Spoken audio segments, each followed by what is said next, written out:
Hi guys.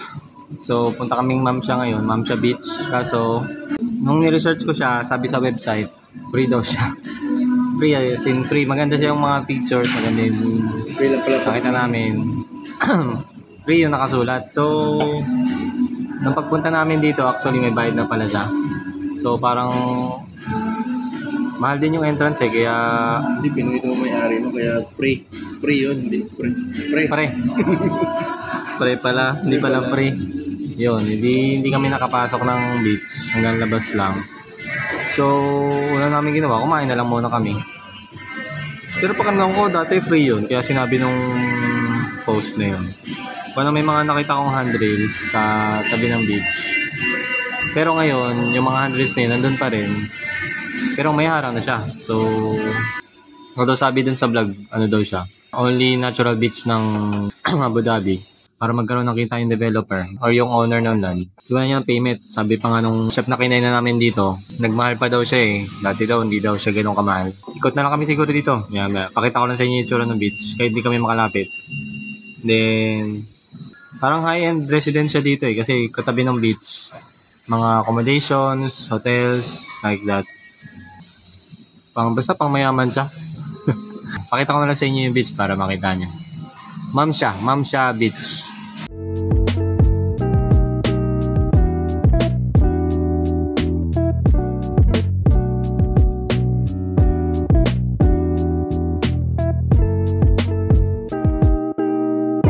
So dito tayo sa beachfront. Oh, di ba? Dagat naman siya. Tapos with umbrellas, seats, ganyan. Complete with landscaping and sands. Ang problema lang syempre yung entrance. So yung tsura naman ng kanyang harap yan, oh. Mahabang walkway. Then sa gilid ay mga buildings, accommodations. High-end yung mga buildings, magaganda. With beach view siya. Halos lahat na nakaharap sa beach, glasses yung panel, glass wall. Pababa ka lang ng floor, kain ka na. Yun. Yung mga restaurant sa gilid. About 1 kilometer lang siya from end to end. Then syempre tulad ng pwede mong i-jogging to, balik-balik. Dala ka ng bikes again. Siyempre yung mga hundreds, pakita ko sa inyo yung mga hundreds na I think before pwede siya talagang parang open talaga siya sa public before.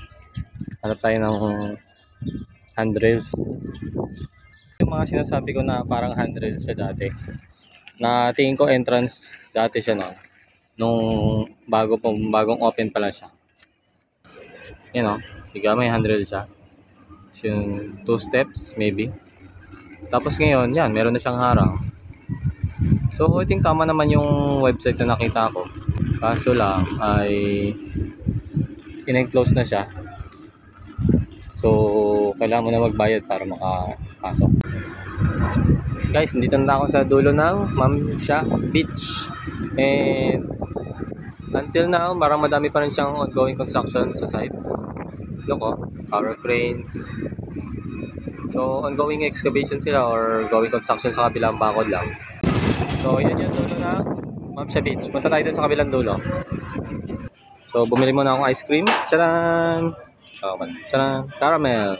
So, meron silang coconut, vanilla, coffee, and this one is caramel.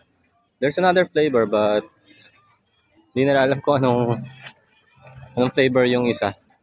Siya na yung nagtitinda na. Pinatikim nga sa akin tapos di ko din malaman kung anong flavor niya. So, ice cream muna tayo guys. Balagan pala natin si Franz. At nakabili tayo ng ice cream. Alokin natin baka gusto niya. Mura lang naman yung ice cream 10. So, yeah, I think it's about right. Pero cup for 10. Balikan natin, baka hinintay na tayo. Sino nga ba yan? Binalikan natin si Franz kaso busog pa daw siya, na overload data dun sa kinain niya. Ang dami niya kasi in order. Masang burger, tapos chicken with fries pa ata. And then yung soft drinks pa. Siyempre, lalo na yung soft drinks, nabusog siya. So, tumambay muna siya dun sa kinainan namin. Habang ako ikot-ikot muna ako at iba na kayo ng ice cream. Tingnan natin yung kabilang dulo kung ano meron. Nasa dulo na tayo, syempre may harang pa rin. Talagang hindi tayo makakalusot. Hindi siya libre. Got seats, bench, covers. Na. From end to end, welcome to Mamsha Beach. Kung may pera kayo, daan kayo dito. Thanks for watching guys.